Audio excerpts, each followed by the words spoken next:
ان کے اثر سے شاہ جہاں اور اس کے بعد اس کا بیٹا اورنگزیب دین کا خادم بنا، لیکن اورنگزیب کے بعد ہی اس کے بیٹوں کے باہمی نفاق یعنی آپس کے جھگڑوں اور کمزوری کی وجہ سے مغلیہ سلطنت کا زوال شروع ہو گیا۔ مرہٹوں اور ہندوؤں کے کئی گروہوں نے سر اٹھایا۔ مرہٹے اور ہندو جو کہ ویسے ہی جو مغل سلطنت تھی اس کو گرانے کے چکروں میں رہتے تھے، جب انہوں نے مسلمانوں کو آپس میں لڑتے ہوئے دیکھا تو اس کا فائدہ اٹھاتے ہوئے انہوں نے مختلف جگہوں پر بغاوت کر دی۔ اس کے ساتھ ساتھ انگریزوں نے بھی برے صغیر میں اپنے قدم جمائے اور ملک میں انتشار یعنی ایک قسم کی بے چینی پھیل گئی، کشمکش پھیل گئی، انتشار پھیل گیا۔ کس چیز کے لیے؟ سلطنت کو حاصل کرنے کے لیے۔ لیکن ایسے گئے گزرے حالات میں بھی قوم کو فروغ دینے اور اسلام کو سر بلند کرنے کے لیے کوششیں جاری رہیں، لیکن اتنے برے وقت میں بھی کہ جب مسلمانوں سے اقتدار چھیننے کی کوششیں کی جا رہی تھیں، مسلمان قوم کو بچانے کے لیے اور اسلام کو سر بلند کرنے کے لیے کوششیں جاری رہیں۔ چنانچہ میسور کے سلطان حیدر علی اور اس کے بیٹے سلطان ٹیپو نے نہ صرف ہندوؤں اور انگریزوں کا مقابلہ کیا بلکہ افغانستان، ترکی اور پھر فرانس کو بھی اپنے ساتھ ملانے کی کوشش کی، لیکن ملک کے دوسرے سرداروں نے ساتھ نہیں دیا اور انہیں کامیابی حاصل نہ ہو سکی۔ چنانچہ شیر دل میسور کے سلطان حیدر علی اور اس کے بیٹے سلطان ٹیپو نے صرف ہندو اور انگریزوں کا مقابلہ ہی نہیں کیا بلکہ اس کے ساتھ ساتھ انہوں نے افغانستان، ترکی اور فرانس جیسے ممالک کو اپنے ساتھ ملانے کی کوشش کی تاکہ اپنی طاقت میں اضافہ کیا جا سکے اور ملک سے ہندوؤں اور انگریزوں کا خاتمہ کیا جا سکے۔ لیکن اپنے ہی اس کے سردار جو تھے مسلمان سردار، انہوں نے اس کے ساتھ غداری کی۔ یہی وجہ تھی کہ سلطان ٹیپو شہید ہو گیا اور اسے کامیابی حاصل نہ ہو سکی۔ اسی زمانے میں شاہ ولی اللہ دہلوی جو کہ عالم دین، محدث اور مسلح ہیں، اور ان کے صاحبزادوں نے مسلمانوں کی اخلاقی اور معاشرتی برائیوں کو دور کرنے کی تحریک شروع کی۔ پھر ان کے پوتے شاہ اسماعیل رحمۃ اللہ علیہ نے اپنے مرشد سید احمد بریلوی رحمۃ اللہ علیہ کے ساتھ اسلامی اصولوں کو دوبارہ رائج کرنے اور ملک کو غلامی سے آزاد کرانے کی کوشش میں 1831 عیسوی میں اپنی جانیں قربان کر دیں، تاہم انہوں نے مسلمانوں کے دلوں میں جوش اور ولولہ پیدا کر دیا تھا۔ اب جب پے در پے مسلمانوں کو برے صغیر میں ناکامیاں ہوئیں، اس کے باوجود بھی مسلمانوں نے ہمت نہ ہاری، اور یہ جن شخصیات کا ذکر کیا گیا ہے یعنی شاہ ولی اللہ دہلوی، ان کے پوتے شاہ اسماعیل اور پھر ان کے مرشد سید احمد بریلوی، انہوں نے مختلف ادوار میں اسلامی اصولوں کو دوبارہ رائج کرنے کے لیے، ملک کو غلامی سے آزاد کرانے کے لیے اپنی جانیں قربان کی۔ انہوں نے اپنی جانیں قربان کر دیں، لیکن ان کی جانیں قربان کرنے کے ساتھ مسلمان قوم جو ایک طرح سے خواب غفلت میں مبتلا ہو چکی تھی، ان کے دلوں میں دوبارہ جوش اور ولولہ پیدا ہو گیا۔ چنانچہ 1857 عیسوی کی جنگ آزادی میں مسلمانوں نے پھر اپنے قدم جمانے کی کوشش کی، لیکن انگریزی اقتدار مستحکم ہو چکا تھا، اس لیے انہیں کامیابی حاصل نہ ہو سکی۔ لہٰذا جو برائے نام ایک مغل اقتدار رہ گیا تھا برے صغیر میں، 1857 عیسوی کی جنگ آزادی میں مسلمانوں نے اس اقتدار کو بحال کرنے کے لیے اپنے قدم جمانے کے لیے ایک قسم کی آخری کوشش کی، لیکن اس وقت تک انگریزی اقتدار اس حد تک مضبوط ہو چکا تھا کہ مسلمان کامیابی حاصل نہ کر سکے۔ اور ہم بہت اچھے طریقے سے جانتے ہیں کہ 1857 عیسوی کی جنگ آزادی میں ناکامی کی ایک بڑی وجہ ہندو بھی تھے، جنہوں نے پہلے تو مسلمانوں کو اس جنگ پر اکسایا، جبکہ بعد میں وہ انگریزوں کے ساتھ مل گئے اور اس جنگ کا سارا بوجھ، ساری کی ساری ذمہ داری مسلمانوں پر ڈال دی، جس کی وجہ سے بعد میں مسلمانوں کو انگریزوں کے عتاب کا بھی سامنا کرنا پڑا۔ اس زمانے میں سر سید نے مجبوراً انگریزوں سے مفاہمت کو غنیمت جانا، یعنی اس زمانے میں سر سید احمد خان وہ شخصیت ہے جنہیں دکھائی دے رہا تھا کہ اگر اس وقت ہم نے انگریزوں سے صلح کی کوشش نہیں کی تو مسلمان ہندوؤں سے بہت پیچھے رہ جائیں گے۔ لہٰذا سر سید احمد خان نے انگریزوں سے صلح کی کوشش کی اور اس کے ساتھ ساتھ مسلمان قوم کی اخلاقی اور تہذیبی اصلاح پر بھی توجہ دی اور ان کے دلوں سے احساس کمتری کو دور کرنے کی بھی کوشش کی، یعنی مسلمانوں کے دلوں میں یہ احساس جڑ پکڑ چکا تھا کہ وہ انگریزوں سے کمتر ہیں، وہ ہندوؤں سے کمتر ہیں، وہ کچھ نہیں کر سکتے، سر سید احمد خان نے مسلمانوں کے دلوں سے اس احساس کو دور کرنے کی کوشش کی۔ 1885 میں ہندوؤں نے کانگریس کی بنیاد ڈالی، جو کہ ایک سیاسی جماعت تھی، اور ظاہر یہ کیا کہ وہ ملک کی تمام قوموں کو ان کے حقوق دلوائیں گے۔ 1885 میں جب کانگریس بنائی گئی تو ہندوؤں نے دعویٰ یہ کیا تھا کہ یہ اس ملک میں موجود تمام قوموں کو کی، چاہے وہ اقلیت میں ہو یا اکثریت میں، حمایت کریں گی اور انگریزوں سے ان کے حقوق دلوائیں گی۔ لیکن بعد میں پتا چلا کہ وہ صرف اپنے حقوق کا تحفظ چاہتے تھے، اپنے سے مراد صرف ہندوؤں کے حقوق کا تحفظ چاہتے تھے۔ انہوں نے مسلمانوں کو ان کے کاروبار سے محروم کرنے کی کوشش کی اور وہ سرکاری ملازمتوں پر بھی قابض ہو گئے۔ ہندوؤں نے اپنی سیاسی جماعت بنانے کے بعد کام یہ کیا کہ مسلمانوں کو تو ایک طرف لگا دیا، ان کے کاروبار سے محروم کرنے کی کوشش کرتے رہے، جبکہ دوسری طرف انگریزوں کے ساتھ اپنے تعلقات بہتر بنا کر انگریزی تعلیم حاصل کر کے ایک ایک کر کے سرکاری ملازمتیں حاصل کرنے لگے۔ نیز انہوں نے مسلمانوں کی مشترکہ زبان اردو کے مقابلے میں ہندی کو قائم کر دیا، یعنی اس زمانے میں جو مسلمانوں کی مشترکہ زبان اردو رائج تھی، ہندوؤں نے اس کے مقابلے میں ایک ہندی زبان قائم کر دی۔ یہ تمام اقدامات بتا رہے تھے کہ کانگریس صرف ہندوؤں کی جماعت ہے اور مسلمانوں کے خاتمے کی کوشش کر رہی ہے۔ سر سید نے مسلمانوں کو ہندوؤں کی کانگریس اور ان کی سیاست سے علیحدہ کرنے کی کوشش کی۔ سر سید احمد خان وہ مسلمان رہنما تھے جنہیں بہت جلد اندازہ ہو گیا کہ ہندو زبان سے تو کچھ اور کہہ رہے ہیں، لیکن یہ در حقیقت مسلمانوں کو تباہ کرنے کی کوشش کر رہے ہیں۔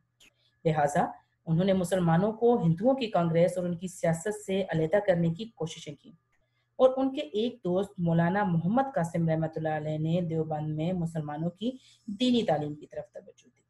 یعنی مولانا محمد قاسم نے مسلمانوں کو دینی طور پر مضبوط بنانے کی کوشش کی۔ ان کے عقائد میں جو ہندو نظریات شامل ہوتے جا رہے تھے، ان کے دین کو خراب کر رہے تھے، مولانا محمد قاسم نے اس کی اصلاح کی طرف توجہ دی، جبکہ سر سید احمد خان نے مسلمانوں کی انگریزی تعلیم یا جو دنیاوی تعلیم تھی اس کی طرف توجہ دی۔ پھر سر سید کے ایک رفیق یا دوست نواب وقار الملک نے 1906 میں کل ہند مسلم لیگ کے نام سے مسلمانوں کی ایک الگ تنظیم کی بنیاد ڈالی۔ یہ تنظیم ڈھاکے میں قائم ہوئی تھی، جہاں ہندوؤں نے سازش کر کے مسلمانوں کو زک پہنچانے کے لیے، یعنی مسلمانوں کو نقصان پہنچانے کے لیے، مشرقی بنگال اور آسام کا وہ صوبہ جس میں مسلمانوں کی اکثریت تھی ختم کرا دیا۔ یعنی اس تنظیم، یعنی جو تنظیم تھی کل ہند مسلم لیگ کی، یہ ڈھاکہ میں قائم ہوئی تھی، اور ڈھاکہ میں اس کے قائم ہونے کی وجہ یہ تھی کہ وہاں پر جو مسلمان موجود تھے ان کو نقصان پہنچایا گیا تھا ہندوؤں کی طرف سے۔ ہندوؤں نے سازش کر کے ان کے بنگال اور آسام کے صوبے کو، جس میں مسلمانوں کی اکثریت تھی، ختم کرا دیا گیا تھا، اور 1911 میں اسی علاقے کو پھر بنگال میں شامل کروا دیا۔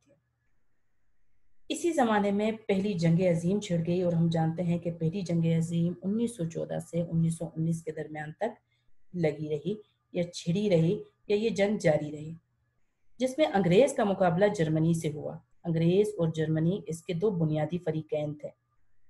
ترکی نے جرمنی کا ساتھ دیا۔ ہندوستان کے مسلمان چونکہ ترکی کے سلطان کو حجاز کی خدمت کرنے کی وجہ سے خلیفہ اسلام سمجھتے تھے، اب ترکی کا سلطان اس زمانے میں حجاز کی خدمت کرنے کی وجہ سے اسلام کا، پورے عالم اسلام کا خلیفہ سمجھا جاتا تھا، صرف ترکی کا نہیں۔ لہٰذا جب ترکی نے جرمنی کا ساتھ دیا تو مسلمانوں نے بھی مالی اور طبی امداد بہم پہنچائی، تو انہوں نے بھی ترکی کو، کیونکہ ترکی کو خلیفہ اسلام سمجھا جاتا تھا، ترکی کے سلطان کو خلیفہ اسلام سمجھا جاتا تھا، لہٰذا مسلمانوں نے ترکی کا ساتھ دیا اور ترکی کو مالی اور طبی امداد پہنچائی گئی، جس کی وجہ سے حکومت برطانیہ، جس کا اس زمانے میں ہندوستان پر قبضہ تھا، اس کو مسلمانوں سے عناد یا دشمنی پیدا ہو گئی۔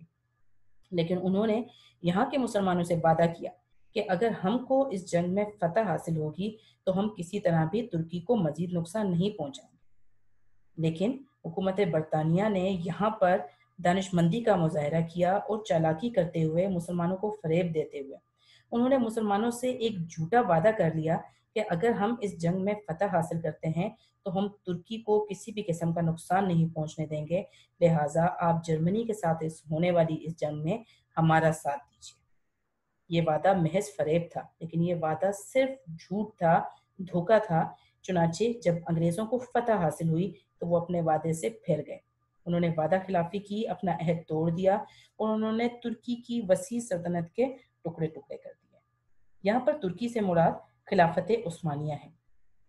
یہاں کے مسلمانوں کو اس فریب کی وجہ سے بہت تکلیف پہنچی اور انہوں نے خلافت کے تحفظ کے لیے مولانا محمد علی جوہر رحمۃ اللہ علیہ اور ان کے بڑے بھائی مولانا شوکت علی رحمۃ اللہ علیہ کی رہنمائی میں تحریک خلافت شروع کر دی۔ اب یہاں کے مسلمانوں نے تو انگریزوں کا ساتھ صرف اور صرف اس وجہ سے دیا تھا کہ انہوں نے کہا تھا کہ اگر ہم یہ جنگ جیت گئے تو ہم ترکی کو کوئی نقصان نہیں پہنچائیں گے، لیکن جب انہوں نے وعدہ توڑتے ہوئے ترکی کی وسیع سلطنت کے ٹکڑے کر دیے تو مسلمانوں کو ان کے اس دھوکے کی وجہ سے بہت تکلیف پہنچی اور انہوں نے ترکی کی خلافت کے تحفظ کے لیے ترکی کی خلافت، جسے وہ اپنی خلافت سمجھتے تھے، مسلمانوں کی خلافت سمجھتے تھے، اس کے تحفظ کے لیے مولانا محمد علی جوہر اور ان کے بڑے بھائی مولانا شوکت علی جوہر کی رہنمائی میں تحریک خلافت شروع کر دی۔ اس زمانے میں ہندوؤں نے مسلمانوں کو ہندو بنانے کے لیے شدھی کی تحریک شروع کی اور ان کو ختم کرنے کے لیے سنگٹن کی تحریک بھی شروع کی۔ اب اسی زمانے میں ہندوؤں کی طرف سے دو مشہور تحریکیں چلائی گئیں، جس میں سے ایک کا نام شدھی جبکہ دوسری کا نام سنگٹن تھا۔ شدھی کی تحریک کا مطلب یہ تھا کہ بر صغیر پاک و ہند میں موجود مسلمانوں کو ہندو بنایا جائے، چاہے اس کے لیے کوئی بھی حکمت عملی اختیار کرنا پڑے، تشدد کرنا پڑے، زبردستی کرنی پڑے، لیکن مسلمانوں کو ہندو بنایا جائے۔ جبکہ دوسری تحریک تھی سنگٹن کی تحریک، یعنی وہ لوگ جو مسلمان نہیں ہوتے، اپنے دین پہ قائم رہتے ہیں، ان کا خاتمہ کر دیا جائے۔ پھر 1928 میں کانگریس نے جو نہرو رپورٹ شائع کی، اس میں مسلمانوں کے لیے علیحدہ نمائندگی کا اصول جو وہ 12 سال پہلے تسلیم کر چکی تھی بالکل نظر انداز کر دیا۔ اس کے بعد ہندوؤں نے، کانگریس نے 1928 میں ایک اور مسلمانوں کے خلاف جو بہت بڑی حرکت کی جس سے ان کی اصلیت کا مسلمانوں کو پتہ لگا، وہ نہرو رپورٹ تھی۔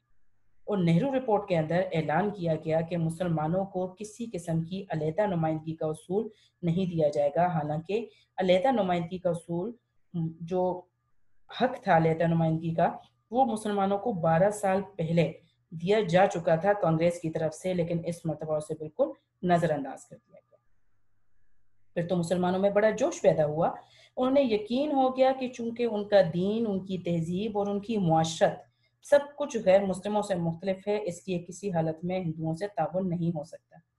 اب مسلمانوں کو یقین ہونا شروع کر دیا کہ جو ان کی ایک جماعت 1906 میں بنائی گئی تھی اور جو رہنما اتنے عرصے سے یہ کہہ رہے تھے، انہیں سمجھانے کی کوشش کر رہے تھے کہ ان کا دین، ان کا رہن سہن، ان کے رہنے سہنے کے طور طریقے سب کچھ ہندوؤں سے مختلف ہیں، لیکن انہیں لگتا تھا کہ نہیں، شاید ہندوؤں کے ساتھ ایک جگہ پر رہا جا سکتا ہے، ان کے ساتھ گزارا کیا جا سکتا ہے۔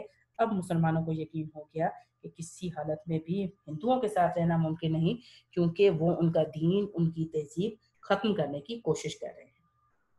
چنانچہ 1930 میں مسلم لیگ کے الہ آباد والے اجلاس میں علامہ اقبال رحمۃ اللہ علیہ نے مسلمانوں کے لیے ایک علیحدہ وطن پاکستان بنانے کی تجویز پیش کی۔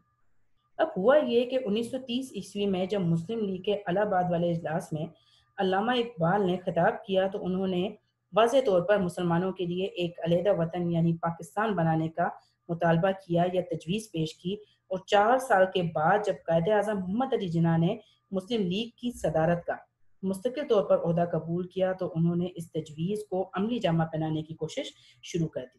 یعنی اس سے پہلے صرف یہ چیز کاغذات میں موجود تھی کہ ایک الگ ملک بنانا چاہیے۔ قائد اعظم محمد علی جناح نے جب مسلم لیگ کی صدارت سنبھالی تو انہوں نے عملی کوششیں شروع کر دی ایک علیحدہ وطن بنانے کے لیے۔ آخرکار 23 مارچ 1940 کو انہوں نے لاہور کے اجلاس میں واضح طور پہ علل اعلان سب کے سامنے یہ کہہ دیا، یہ اعلان کر دیا کہ جن علاقوں میں مسلمانوں کی اکثریت ہے وہاں ایک آزاد مسلم ریاست قائم کی جائے، یعنی وہ علاقے جہاں پر مسلمان ہندوؤں سے زیادہ تعداد میں موجود ہیں، وہاں پر ایک آزاد مسلم حکومت قائم کی جائے۔ اس اعلان کو قرارداد پاکستان کہتے ہیں، جس کی روح سے مسلمانوں کی آزاد اور خود مختار حکومت قائم کرنے کا فیصلہ ہوا۔ یہ وہ قرارداد ہے جس میں مسلمانوں نے فیصلہ کر لیا تھا کہ اب وہ ایک آزاد، اپنے ہر قسم کے فیصلے میں آزاد خود مختار حکومت قائم کر کے رہیں۔ یہاں یہ سمجھ لینا ضروری ہے کہ دنیا میں قومیت کی تشکیل کی 2 بنیادیں ہیں، یعنی دنیا میں جب بھی کوئی قوم وجود میں آئی ہے تو اس کی تشکیل کی 2 ہی بنیادیں ہوتی ہیں۔ ایک وہ جو مغربی مفکرین نے قائم کی ہے، مغربی اہل علم، اہل فکر لوگ، دانشور جو ہیں مغرب کے، ایک تو وہ ہے قومیت کی بنیاد جو مغربی مفکرین نے قائم کی ہے، اور دوسری وہ ہے جو رسول پاک صلی اللہ علیہ وآلہ وسلم نے آج سے 1400 سال پہلے قائم کی تھی۔ اب ایک ایک کر کے ان دونوں بنیادوں کا جائزہ لے لیتے ہیں۔ اہل مغرب نے جو ایک قومیت کی تشکیل کی بنیاد دی ہے، اس کے مطابق انہوں نے خاندانی، نسلی اور قبائلی بنیادوں میں ذرا وسعت پیدا کر کے قومیت کی بنیادیں جغرافیائی حدود پر استوار کی اور کہا کہ قوم وطن سے بنتی ہے۔ ہم بہت اچھے طریقے سے جانتے ہیں کہ جب یہ دنیا بنی، انسان اس دنیا میں آیا، اس نے رہنا شروع کیا، تو سب سے پہلے اس نے خاندان کی بنیاد ڈالی، جس میں اس کے صرف جو فرسٹ ریلیشن شپس ہوتے تھے وہ شامل ہوتے تھے۔ پھر اس کی جو نسل چلتی تھی اس کو بھی اس کا حصہ بنا دیا گیا، یعنی خاندان میں ذرا وسعت پیدا کر دی گئی اور خاندان کو نسل میں تبدیل کر دیا گیا۔ اس کے بعد ایک ہی جیسی نسل جب وہ اولاد آگے بڑھتی گئی، آبادی بڑھتی گئی، تو قبیلے کی بنیاد پر ڈالی گئی۔ اب اہل مغرب نے جو دنیا میں قومیت کی تشکیل کی بنیاد ڈالی ہے، تو ان کا جو بنیادی نظریہ ہے وہ یہی ہے، یعنی خاندانی، نسلی اور قبائلی۔ انہوں نے اس بنیاد میں ذرا سی وسعت پیدا کر دی ہے، مزید اس میں اضافہ کرتے ہوئے قومیت کی بنیاد ڈال دی جغرافیائی حدود پر۔ جغرافیائی حدود سے مراد ایک خطہ زمین، ایک سرزمین، ایک علاقہ۔ اور انہوں نے کہا کہ قوم وطن سے بنتی ہے، یعنی جو ایک زمین کا ٹکڑا ہوتا ہے، اس زمین کے ٹکڑے کے اندر بسنے والے جو بھی افراد ہیں وہ ایک قوم ہے۔ تو ایک تو دنیا میں قومیت کی تشکیل کی بنیاد یہ ہو گئی کہ ایک خطے میں، ایک علاقے میں، یعنی جو آسٹریلیا میں رہنے والے لوگ ہیں، چاہے وہ گورے ہیں، کالے ہیں یا کوئی بھی ہیں، وہ تمام کے تمام ایک قوم ہیں، کیونکہ وہ ایک وطن میں رہ رہے ہیں، ایک خطے میں رہ رہے ہیں۔ اس نظریے کی وجہ سے دنیا کے انسانوں کے درمیان تباہی کا جو دروازہ کھلا، وہ دو عالمی جنگوں کے ہونے سے بخوبی ظاہر ہے، کیونکہ یہ جنگیں وطنی قومیت ہی کی بنیاد پر لڑی گئی تھیں، اور یہ وطنی قومیت جنوبی ایشیا کے مسلمانوں کو تحفظ دینے میں تو بالکل ہی ناکام تھی، کیونکہ جنوبی ایشیا کے مسلمان اس نظریے کے تحت ایک مجبور اقلیت بن جاتے ہیں۔ اب اگر اسی نظریے کو سامنے رکھا جائے اور اس کی کامیابی اور ناکامی کا اندازہ لگایا جائے، تو اس نظریے کی ناکامی کا اندازہ اس بات سے لگایا جا سکتا ہے کہ اسی نظریے کی وجہ سے، یعنی ایک زمین کو اپنا وطن بنانے کی وجہ سے، دنیا کے انسانوں کے درمیان، تمام ممالک کے درمیان تباہی کا جو دروازہ کھلا، وہ اس چیز سے واضح طور پہ ظاہر ہوتا ہے کہ دو دنیا میں عالمی جنگیں ہو چکی ہیں، اور دونوں کی وجہ یہی ایک سرزمین ہے، یہی ایک خطہ ہے، یہی ایک وطن ہے۔ لہٰذا یہ عالمی جنگیں وطنی قومیت کی بنیاد پر لڑی گئیں۔ اب اگر وطنی قومیت کو ہم لوگ اپلائی کرنے کی یا اس کا اطلاق کرنے کی کوشش کرتے ہیں جنوبی ایشیا میں موجود مسلمانوں پر، تو یہ جنوبی ایشیا کے مسلمانوں کو تحفظ دینے میں بالکل ہی ناکام تھی۔ کیا وجہ تھی اس کی؟ اس کی وجہ یہ تھی کہ انگریز مفکرین یا مغربی مفکرین تو یہ کہتے ہیں کہ قوم وطن سے بنتی ہے۔ اس لحاظ سے دیکھا جائے تو وطن بنتا تھا برصغیر پاک و ہند، اس وقت کا مشترک ہندوستان۔ اب ان کے مطابق ہندوستان میں رہنے والے، چاہے سکھ تھے، چاہے عیسائی تھے، چاہے ہندو تھے، چاہے مسلمان تھے، وہ ایک قوم تھے، اور ان میں سے دونوں میں سے کسی کو بھی ایک الگ وطن بنانے کی ضرورت ہی نہیں تھی، یہ سب ہندوستانی تھے۔ لیکن مسلمانوں پر اس نظریے کا اطلاق بالکل نہیں ہو سکتا تھا، مسلمانوں کو ان کے حقوق کا تحفظ نہیں دے سکتی تھی یہ وطنی قومیت، کیونکہ اس علاقے میں، ہندوستان میں، ہندو اکثریت میں موجود تھے، اور وہ مسلمانوں کو ان کے طریقہ کار کے مطابق، ان کی سوچ کے مطابق، ان کی فکر کے مطابق زندگی گزارنے کی اجازت نہیں دے رہے تھے۔ لہٰذا اگر جنوبی ایشیا کے مسلمانوں پر بھی اس نظریے کا اطلاق کیا جاتا تو کیا ہوتا کہ مسلمان وہاں پر ایک مجبور اقلیت بن کے رہ جاتے، جیسا کہ ہم آج کے ہندوستان میں دیکھ رہے ہیں کہ اگر مغربی جو مفکرین ہیں ان کے حساب سے جائزہ لیا جائے آج کے ہندوستان کا، تو وہاں پر رہنے والے جو مسلمان ہیں وہ بھی برابر کا حق رکھتے ہیں ہندوستان پر، کیونکہ وہ ان کا بھی وطن ہے، وہ بھی اس ٹکڑے کے رہائشی ہیں، رہنے والے ہیں۔ لیکن آپ دیکھ لیجئے کہ مسلمان جو زمانے میں یہ سوچا کرتے تھے کہ ہمیں اہل مغرب کا جو نظریہ ہے وہ تحفظ نہیں دے سکتا، وہ بالکل ٹھیک تھا، کیونکہ اگر مسلمان اس وقت ایک الگ وطن حاصل نہ کرتے تو ہم بھی آج اسی طرح ہندوستان میں ایک مجبور اقلیت ہوتے، اور اپنے طور طریقوں کے مطابق، اپنی ایک سوچ کے مطابق، اپنے ایک نظریے کے مطابق زندگی نہ گزار سکتے۔ اب آ جاتے ہیں ہم قومیت کی دوسری بنیاد پر، اور قومیت کی دوسری بنیاد وہ ہے جو رسول مقبول صلی اللہ علیہ وآلہ وسلم نے ملت اسلامیہ کی تشکیل کرتے وقت قائم فرمائی۔ یعنی ایک قومیت تو وہ ہو گئی جو مغربی مفکرین نے قائم کی تھی اور ان کے مطابق قوم وطن سے بنتی ہے، ایک خطے میں ایک سرزمین میں جو لوگ بھی رہتے ہیں وہ ایک قوم ہے۔ قومیت کی دوسری بنیاد رسول پاک صلی اللہ علیہ وآلہ وسلم نے اللہ تعالیٰ کے حکم سے قائم فرمائی، اور یہ جو قومیت کا تصور ہے یہ مغرب کے تصور قومیت سے بالکل جدا ہے۔ اقبال کا ایک شعر پڑھ لے تو مکمل طور پر وضاحت ہو جاتی ہے اس کی۔ اپنی ملت پر قیاس اقوام مغرب سے نہ کر، خاص ہے ترکیب میں قوم رسول ہاشمی صلی اللہ علیہ وآلہ وسلم۔ ان کی جمعیت کا ہے ملک و نسب پر انحصار، قوت مذہب سے مستحکم ہے جمعیت۔ یعنی علامہ اقبال مسلمانوں کو شعر میں یہ بتا رہے ہیں کہ ایک آپ کی جو ملت ہے، آپ کی جو قوم ہے، آپ اس کے بارے میں یہ قیاس یا یہ گمان مت کیجئے کہ یہ بھی مغربی اقوام کی طرح سے ہے، آپ ان سے اپنا موازنہ مت کریں، کیونکہ رسول پاک صلی اللہ علیہ وآلہ وسلم کی تیار کردہ جو قوم ہے یہ ان کی ایک خاص ترکیب ہے، انہیں ایک خاص طریقے پہ جمع کیا گیا ہے۔ اب دونوں کا موازنہ کرتا ہے کہ دونوں میں کیا فرق ہے۔ ان کی جمعیت کا ہے ملک و نسب پر انحصار، اب انگریزوں کے لیے بتا رہا ہے، غیر مسلموں کے لیے اقبال بتا رہے ہیں کہ ان کی جو جمعیت ہے، جماعتیں ہیں، ان کی جو قومیت ہے اس کا انحصار کس چیز پر ہے؟ ایک ملک پر یا ایک نسب پر، ایک جیسا نسب ہونا ضروری ہے، خاندان ہونا ضروری ہے، یا ایک خطہ، ایک سرزمین ہونی ضروری ہے۔ قوت مذہب سے مستحکم ہے جمعیت تیری، جبکہ مسلمان اس بات پر یقین نہیں رکھتے کہ یہ ایرانی ہے، یہ افغانی ہے، تورانی ہے، فلسطینی ہے، برما کا ہے یا ہندوستانی بھی ہے۔ ہم اس چیز پر یقین نہیں رکھتے، ہم ایک نظریاتی قومیت ہیں اور ہمیں مذہب کی بنیاد پر اکٹھا کیا گیا ہے یا قائم کیا گیا ہے۔ مسلمانوں کی قومیت ایک نظریاتی قومیت ہے جو لا الہ الا اللہ پر قائم ہے۔ یعنی مسلمانوں کی قومیت کی جو بنیاد جس نظریے پر رکھی گئی ہے وہ نظریہ ہے لا الہ الا اللہ، یعنی ہم گواہی دیتے ہیں کہ اللہ تعالیٰ ایک ہے۔ لہٰذا ہر وہ شخص جو یہ نظریہ رکھتا ہے، جو یہ سوچ رکھتا ہے کہ اللہ تعالیٰ ایک ہے، وہ مسلمان قومیت کے اندر شامل ہے۔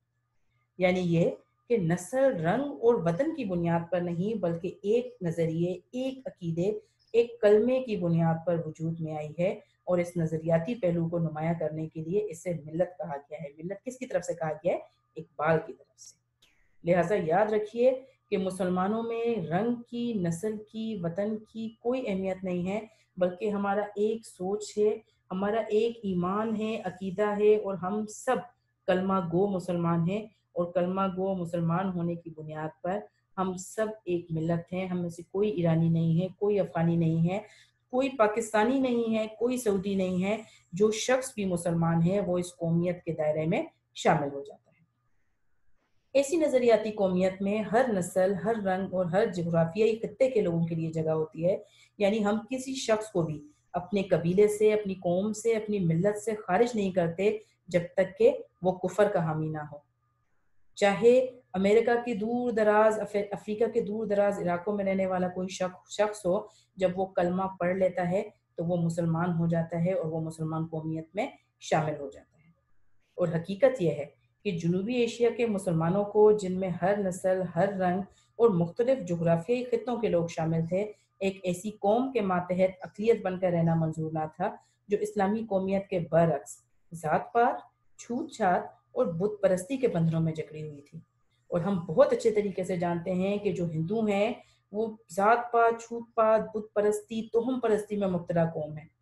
ہر وقت، ہر بات، ہر جگہ ان کے عجیب و غریب قسم کے عقائد ہوتے ہیں، تو مسلمان جو واضح قسم کے عقائد رکھتے تھے ان کے لیے ممکن ہی نہیں تھا کہ اس قسم کی عجیب و غریب روایات رکھنے والی، انسانی مساوات پر یقین نہ رکھنے والی قوم کے ساتھ گزارا کر سکیں، ان کے ساتھ مل کر رہ سکیں۔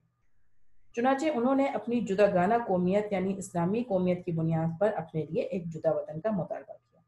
لہٰذا مسلمانوں نے انگریزوں کے نظریے سے دور ہٹ کر اپنے نظریے کی بنا پر ایک الگ اسلامی قومیت کی بنیاد پر یا بنا پر اپنے لیے ایک الگ وطن کا مطالبہ کیا، ایک ایسا وطن جس میں وہ اپنے عقیدے، اپنے نظریہ زندگی اور اپنے طرز معاشرت کے مطابق زندگی بسر کر سکیں۔ یعنی دین اسلام نے مسلمانوں کو زندگی گزارنے کے لیے جو طور طریقے سکھائے ہیں ان کے مطابق اپنی زندگیاں آزادی سے گزار سکیں اور ایک مسلمان کی حیثیت سے دور جدید کے چیلنج کا مقابلہ کر کے اپنے مستقبل کو سنوار سکیں۔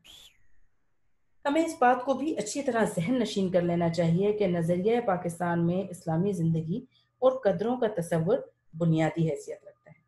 اب یہاں پر جو بات ہم نے یاد رکھنی ہے وہ والی بات یہ ہے کہ جو نظریہ پاکستان ہے، یعنی جو ہم نے ایک الگ ملک حاصل کیا، جو پاکستان حاصل کرنے کے پیچھے ہماری ایک سوچ تھی، نظریہ تھا، جو ہماری ایک تھنکنگ تھی، اس کے مطابق ہم نے اس ملک کے اندر اسلامی زندگی گزارنی تھی، اور جو اسلامی قدریں ہمیں بتائی گئی ہیں وہ ایک بنیادی حیثیت رکھتی ہیں۔ اخوت، مساوات، عدل، دیانت، خدا ترسی، انسانی ہمدردی اور عظمت کردار کے بغیر نظریہ پاکستان کو فروغ حاصل نہیں ہو سکتا۔ اب اگر ہم یہ سمجھ لیتے ہیں نا کہ نظریہ پاکستان کا مطلب صرف اور صرف ایک الگ ملک حاصل کرنا تھا، تو ایسا بالکل بھی نہیں ہے۔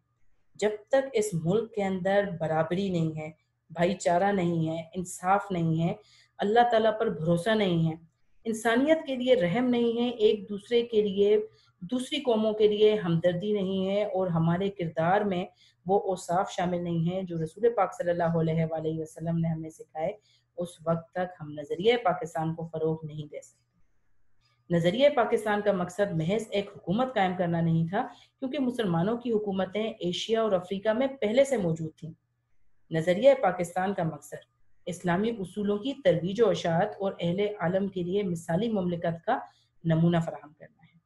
تو یاد ہم نے یہاں پر یہ بات رکھنی ہے کہ ہم نے پاکستان اس لیے نہیں بنایا کہ ہم ایک الگ خطہ چاہیے تھا ہمیں مسلمانوں کے لیے، کیونکہ مسلمانوں کے لیے الگ خطے، آزاد حکومتیں تو ایشیا اور افریقہ میں پہلے ہی موجود تھیں، تو ہندوستان کے مسلمان وہاں ہی چلے جاتے۔ ہم نے یہ خطہ اس وجہ سے حاصل کیا تھا کہ ہم پاکستان کو ایک مثالی مملکت بنانا چاہتے تھے تمام دوسرے مسلمان ممالک کے لیے۔ ہم اس ملک کے اندر وہ تمام اصول شامل کرنا چاہتے تھے جو اور مسلمان ممالک شامل نہیں کر پا رہے تھے، اپنے ملک کے اندر اطلاق نہیں کر پا رہے تھے ان کا۔ لہٰذا پاکستان قائم کرنے کا فیصلہ ہندوؤں کو بہت ناگوار گزرا۔ ہندوؤں کو تو بہت برا لگا جب مسلمانوں نے اپنے لیے ایک الگ وطن کا مطالبہ کیا۔ انہوں نے پوری کوشش کی کہ یہ مملکت قائم نہ ہونے پائے۔ ان کے پاس دولت اور طاقت تھی، جنوبی ایشیا میں ان کی اکثریت تھی، لیکن چونکہ قیام پاکستان کا مطالبہ حق اور انصاف پر مبنی تھا، اس لیے حکومت برطانیہ کو مجبور ہونا پڑا، اور قائد اعظم محمد علی جناح رحمۃ اللہ علیہ کی پرخلوص قیادت، مسلمانوں کی یقین، اتحاد اور عمل پہم کی وجہ سے 14 اگست 1947 عیسوی کو پاکستان معرض وجود میں آ گیا۔ اب ہندوستان کے اندر چونکہ اس وقت ہندو اکثریت میں تھے اور مسلمانوں کی تعداد بہت کم تھی، اس کے ساتھ ساتھ ہندوؤں کے پاس طاقت بھی تھی، دولت بھی تھی، ان کے پاس اختیارات بہت تھے، تعلقات حکومت برطانیہ سے اچھے تھے، لیکن مسلمان چونکہ ایمان کی دولت سے مالا مال تھے، اس کے ساتھ ساتھ جو پاکستان کے قیام کا مطالبہ تھا وہ بھی حق اور انصاف پر مبنی تھا، قائد اعظم کی محنتیں تھیں، مسلمانوں کا یقین تھا، آپس میں اتحاد تھا، اور مسلسل کوشش اور جد و جہد کی وجہ سے 14 اگست کو پاکستان وجود میں آ گیا۔ پاکستان نے اپنے قیام سے اب تک بڑی ترقی کی ہے اور اس کا شمار دنیا کے اہم ملکوں میں ہوتا ہے۔ اگر ہم یہ چاہتے ہیں کہ پاکستان اور زیادہ ترقی کرے اور ہمیشہ ترقی کرے تو ہمیں نظریہ پاکستان کو ہر وقت پیش نظر رکھنا پڑے گا۔ اس کی بدولت ہم پاکستان کو زیادہ مستحکم اور شاندار بنا سکتے ہیں۔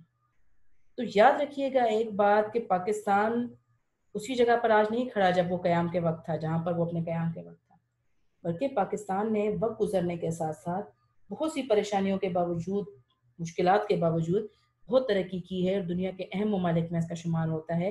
لیکن اگر ہم یہ چاہتے ہیں کہ پاکستان اس سے زیادہ ترقی کرے اور ہمیشہ ترقی کرے تو ہمیں ہمیشہ نظریہ پاکستان کو کہ پاکستان کیوں حاصل کیا گیا تھا، اس سوچ کو پیش نظر رکھنا پڑے گا۔ اسی کی بدولت ہم پاکستان کو پہلے سے زیادہ مستحکم، پہلے سے زیادہ مضبوط اور پہلے سے زیادہ شاندار بنا سکتے ہیں۔ نظریہ پاکستان کا مقصد پاکستان کو ایک اسلامی اور فلاحی مملکت بنانا ہے، یعنی ایک ایسی مملکت جو اسلامی نظام حیات کے مطابق چلائی جائے۔ لہٰذا ہمیں ایسا کوئی قدم نہیں اٹھانا چاہیے جس کی وجہ سے خدا اور اس کے رسول صلی اللہ علیہ وآلہ وسلم کے سامنے شرمندہ ہونا پڑے۔ لہٰذا ایک پاکستانی شہری ہونے کے طور پر ہمیں کوئی بھی ایسا کام نہیں کرنا چاہیے جس سے اللہ تعالیٰ اور اس کے رسول صلی اللہ علیہ وآلہ وسلم نے ہمیں منع فرمایا ہے، اور نہ ہی وہ کوئی ایسا کام ہونا چاہیے کہ جس کی وجہ سے کل جب ہم پیش ہوں اللہ تعالیٰ کے سامنے یا اس کے رسول صلی اللہ علیہ وآلہ وسلم کے سامنے تو ہمیں شرمندگی اٹھانی پڑے۔ ہمارا جینا اور مرنا پاکستان کے لیے ہونا چاہیے، یعنی ہماری تمام کی تمام جو طاقت ہے، ہمارے تمام وسائل ہیں، ہماری تمام خوشی، ہمارے تمام غم پاکستان سے منسلک ہونے چاہیے، پاکستان سے وابستہ ہونے چاہیے۔ قومی مفاد کے سامنے ذاتی مفاد کو دل سے نکال دینا چاہیے۔ پاکستان کو آج جس سب سے بڑے مسئلے کا سامنا کرنا پڑ رہا ہے وہ ذاتی مفادات ہی ہیں۔ پاکستان میں موجود کچھ افراد، کچھ اشخاص اپنے ذاتی مفاد کو ترجیح دیتے ہیں قومی مفاد کے اوپر، جس کی وجہ سے پاکستان کو بہت زیادہ نقصان اٹھانا پڑ رہا ہے۔ تو ہم لوگوں نے پاکستانی شہری کے طور پر، ایک مسلمان ہونے کے طور پر یہ کوشش کرنی ہے کہ ہم ایسے لوگوں کا، ہم ایسے گروہوں کا ساتھ نہ دیں جو اپنی ذاتی مفاد کی خاطر پاکستان کو یا دین اسلام کو نقصان پہنچا رہے ہیں۔ ہمیں ہر قسم کی گروہ بندی سے بالاتر ہو کر تمام پاکستانیوں کی فلاح و بہبود کی کوشش کرنا چاہیے، کیونکہ یہی چیز در حقیقت نظریہ پاکستان کو فروغ دینا ہے۔ تو یاد رکھیے، صرف اپنے بارے میں، اپنے خاندان کے بارے میں، اپنے قبیلے کے بارے میں مت سوچیں۔ یہ مت سوچیں کہ یہ سندھی ہے، یہ بلوچی ہے، یہ پٹھان ہے، بلکہ یہی سوچیں کہ یہ تمام افراد پاکستانی ہیں، یہ تمام افراد مسلمان ہیں۔ سب کی فلاح کی، سب کی بہبود کی، سب کی بہتری کی کوشش کریں۔ اگر ہم نے نظریہ پاکستان کو پیش نظر رکھا اور اپنی سیرت اور کردار کو اس کے مطابق ڈھالنے کی کوشش کی تو دنیا کی دوسری قوموں میں بھی ہمیں امتیاز حاصل ہوگا، اور ہم اسلامی اصولوں کی روشنی میں پاکستان کو توانا، مستحکم، شاندار اور پرعظمت بنانے میں پوری طرح کامیاب ہوں گے۔ لہٰذا اب یہ چیز ہمارے ہاتھ میں ہے۔ اگر ہم چاہتے ہیں کہ پاکستان کو توانا، مضبوط، مستحکم، شاندار بنائیں اور دنیا کے دوسرے ممالک میں ممتاز بنائیں، ان سے بہتر بنائیں، تو ہمارے لیے یہ چیز لازمی ہے کہ اللہ تعالیٰ اور اس کے رسول صلی اللہ علیہ وآلہ وسلم نے اپنی سیرت اور کردار کو بہترین بنانے کے لیے جو رہنما اصول ہمیں دیے ہیں، اپنی سیرت اور کردار کو ان اصولوں کے مطابق ڈھالنے کی کوشش کریں۔ نظریہ پاکستان کو پیش نظر رکھیں، مد نظر رکھیں یہ ملک کیوں حاصل کیا گیا تھا۔ اسی لیے حاصل کیا گیا تھا کہ جو اللہ تعالیٰ اور اس کے رسول صلی اللہ علیہ وآلہ وسلم کی تعلیمات ہیں، وہ تعلیمات، ان تعلیمات کو یہاں پر رواج دیا جائے، فروغ دیا جائے۔ لہٰذا ہم میں سے ہر ایک شخص نے یہی کوشش کرنی ہے کہ ہم کوئی بھی کام، جو بھی کام کریں گے، اس میں نظریہ پاکستان کو پیش نظر رکھیں گے۔ اور یقین رکھیے کہ اگر ہم ہر کام کرتے وقت نظریہ پاکستان کو پیش نظر رکھیں گے تو کامیابی سے ہمیں دنیا کی کوئی طاقت بھی نہیں روک سکتی، انشاءاللہ۔ اب مشق کر لیتے ہیں ہم لوگ، جو سبق کے اختتام پر موجود ہے۔ سوال نمبر 1 کا جزء الف ہے، مسلمانوں کو اپنے دینی معاملات میں اپنی آزادی کب ختم ہوتی نظر آئی؟ تو ہم نے سبق کے دوران پڑھا تھا کہ مغل بادشاہ اکبر کے دور حکومت میں، مغل بادشاہ اکبر کے دور حکومت میں جب اس نے ہندوؤں سے بے جا رواداری کا سلوک کیا تو ہندوؤں کا حکومت میں عمل دخل بہت بڑھ گیا، اور ہندوؤں کا عمل دخل بڑھنے کی وجہ سے ملک میں کافرانہ طور طریقے اس حد تک رائج ہو گئے کہ مسلمانوں کو اپنی دینی معاملات میں اپنی آزادی ختم ہوتی دکھائی دینے لگی۔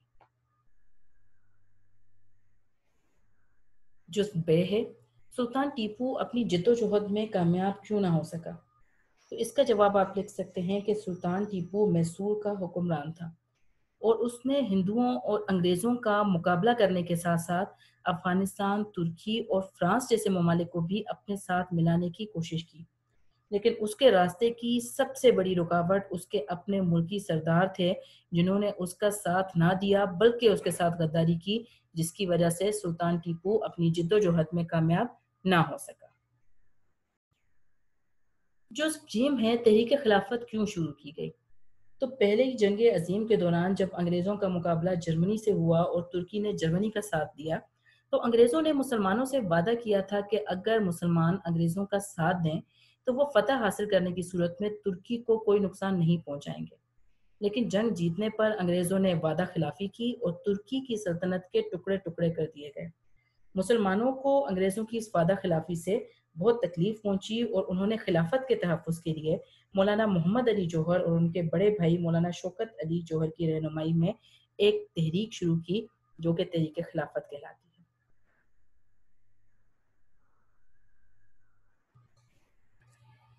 جزء د ہے، علامہ اقبال رحمۃ اللہ علیہ نے مسلمانوں کے لیے الگ وطن کا مطالبہ کب اور کہاں کیا؟ تو جواب آپ اس کا تحریر کر سکتے ہیں کہ علامہ اقبال رحمۃ اللہ علیہ نے مسلمانوں کے لیے ایک الگ وطن کا مطالبہ 1930 عیسوی میں مسلم لیگ کے الہ آباد والے اجلاس میں جزو ہے میں پوچھا گیا ہے کہ اہل مغرب نے قومیت کی بنیاد کس پر رکھی ہے، تو اس کا جواب دیکھ لیجئے کہ اہل مغرب نے قومیت کی بنیاد خاندانی، نسلی اور قبائلی بنیادوں میں ذرا وسعت پیدا کر کے جغرافیائی حدود پر استوار کی اور کہا کہ قوم وطن سے بنتی ہے، لیکن اس نظریے کی وجہ سے دنیا کے انسانوں کے درمیان تباہی کا جو دروازہ کھلا وہ 2 عالمی جنگوں کے نتائج سے بخوبی ظاہر ہے۔ اگلا سوال ہے کہ مسلمانوں کی قومیت کی بنیاد کیا ہے؟ تو جواب اس کا ہو جائے گا کہ مسلمانوں کی قومیت ایک نظریاتی قومیت ہے جو لا الہ الا اللہ پر قائم ہے، یعنی یہ کہ نسل، رنگ اور وطن کی بنیاد پر نہیں بلکہ ایک نظریے، ایک عقیدے، ایک کلمے یعنی اللہ تعالیٰ کی وحدانیت کی بنیاد پر مسلمانوں کی قومیت وجود میں آئی ہے۔ نظریہ پاکستان کا مقصد کیا ہے؟ نظریہ پاکستان کا مقصد پاکستان کو ایک اسلامی اور فلاحی مملکت بنانا ہے، ایک ایسی اسلامی مملکت جس کا مقصد اسلامی اصولوں کی ترویج و اشاعت اور اہل عالم کے لیے ایک مثالی مملکت کا نمونہ فراہم کرنا ہو۔ لہٰذا نظریہ پاکستان کا مقصد پاکستان کو ایک ایسی مملکت بنانا ہے جو تمام عالم اسلام کے لیے نمونہ ہو۔ سوال نمبر ہے شدھی اور سنگٹن کی تحریکوں کے مقاصد کیا تھے؟ اب مقصد اگر دیکھا جائے اس کا تو 2 بنیادی مقصد تھے، میں نے سبق پڑھاتے ہوئے بھی تبادلہ خیال ان پر کیا تھا۔ پہلی لائن آپ یہ لکھ سکتے ہیں شدھی اور سنگٹن کی تحریکوں کے مندرجہ ذیل مقاصد تھے۔ پہلا، شدھی کی تحریک کا مقصد مسلمانوں کو ہندو بنانا تھا۔ نمبر 2، سنگٹن کی تحریک کا مقصد بر صغیر پاک و ہند سے مسلمانوں کا خاتمہ کرنا تھا۔ اب ہم کر لیتے ہیں اس کے وہی سوالات جو کہ کتاب کے اندر موجود ہیں۔ سوال نمبر 4 دیکھ لیجئے۔ سبق کے متن کے پیش نظر درج ذیل میں سے درست جواب پر نشان لگانا ہے، ہم نے درست کا یا ٹک نشان لگانا ہے۔ الف ہے سبق کے مصنف کا نام کیا ہے؟ تو سبق کے مصنف کا نام ہم سب جانتے ہیں کہ ڈاکٹر غلام مصطفیٰ خان ہے۔ بے، اکبر کے دور میں دین کی سربلندی کے لیے کس نے سختیاں جھیلی؟ تو جس شخصیت نے سختیاں جھیلی تھیں وہ تھے حضرت مجدد الفسانی رحمۃ اللہ علیہ۔ سید احمد بریلوی رحمۃ اللہ علیہ اور شاہ اسماعیل رحمۃ اللہ علیہ کب شہید ہوئے؟ 1831 عیسوی میں۔ کانگریس کب قائم ہوئی؟ 1885 عیسوی میں۔ جز ہے مسلم لیگ کس نے قائم کی؟ نواب وقار الملک نے۔ اور اس کا آخری حصہ دیکھ لیجئے کہ مصنف نے دنیا میں قومیت کی تشکیل کی کتنی بنیادیں بتائی ہیں؟ تو مصنف کے بقول قومیت کی تشکیل کی 2 بنیادیں ہیں۔ سوال نمبر 5 دیکھیے۔ سبق کے متن کو ذہن میں رکھ کر درست اور غلط پر نشان لگانا ہے ہمیں۔ الف دیکھ لیجئے، مسلمان کفر و الحاد کا غلبہ ہوتے دیکھ کر اٹھ کھڑے ہوتے ہیں، درست جملہ ہے۔ بے، شاہ اسماعیل سید احمد بریلوی رحمۃ اللہ علیہ کے مرشد تھے، یہ جملہ غلط ہے کیونکہ مرشد سید احمد بریلوی رحمۃ اللہ علیہ۔ جیم، سر سید نے مجبوراً انگریزوں سے مفاہمت کو غنیمت جانا، درست۔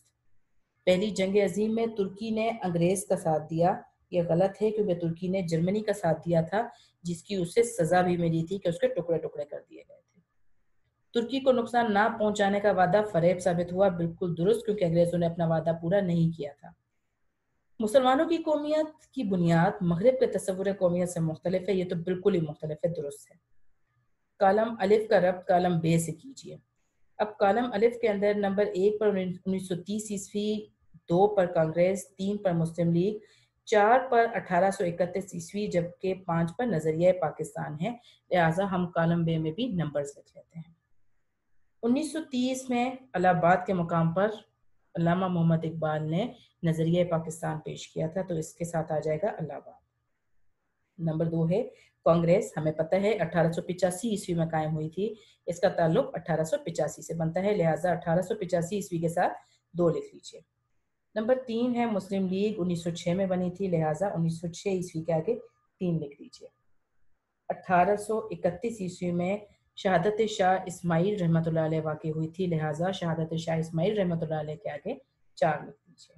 اور نظریہ پاکستان کا مطلب ہم بہت اچھے طریقے سے جانتے ہیں کہ اسلامی طرز حیات ہے، اسلامی زندگی ہے، لہٰذا اسلامی زندگی کے سامنے نمبر 5 لکھ دیجیے۔ اس کے ساتھ ہی ہمارے آج کے سبق کا اختتام ہوتا ہے۔ اپنا خیال رکھیے، اپنے گھر والوں کا خیال رکھیے، اپنے معاشرے کو، اپنے ملک کو ایک بہتر معاشرہ اور ایک بہتر ملک بنانے کے لیے جو کچھ بھی کر سکتے ہیں کیجیے۔ مجھے اپنی دعا میں یاد رکھیں۔ اللہ حافظ۔